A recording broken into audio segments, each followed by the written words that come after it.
My main research question is to try to understand why some children develop mental health problems after experiencing early adversity or maltreatment. So this is a group of children who experience problems at home, neglect, physical, sexual, emotional abuse, and we know that they're significantly more likely to develop mental health problems in the future. But we don't know why, and we don't know why some children are resilient and don't develop those difficulties and actually have a very good outcome. We have been trying to look at different domains of functioning. So we've been looking at things like reward processing, threat processing, memory processing, and seeing whether children adapt in ways to help them cope to early adverse environments, but that those early adaptations can actually make it more likely that they will be vulnerable to future stressors and increase the risk of mental health problems. So we found things, for example, like in relation to threat, that children become hypervigilant to threat in their environment and show more responsiveness at the brain level, for example, to cues of threat faces.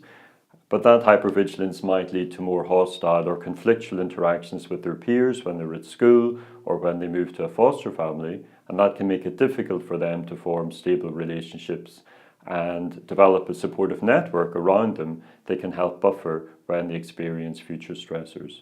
So we're systematically looking at these different domains and trying to see how these early adaptations might increase risk for future mental health vulnerability.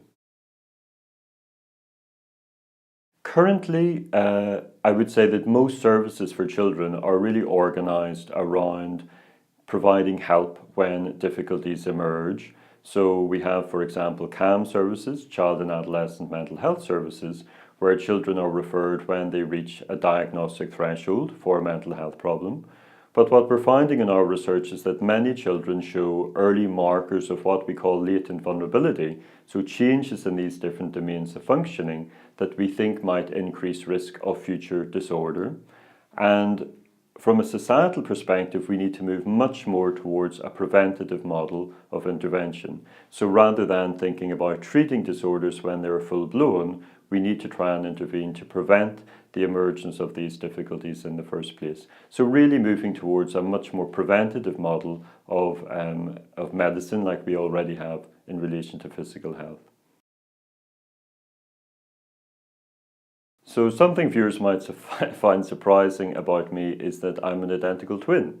So if you watch this video and then you bump into what you think, who you think is me on the tube or on the bus, then it's probably my identical twin brother. So he's used to having conversations with people approaching him in public and thinking that they're me and vice versa.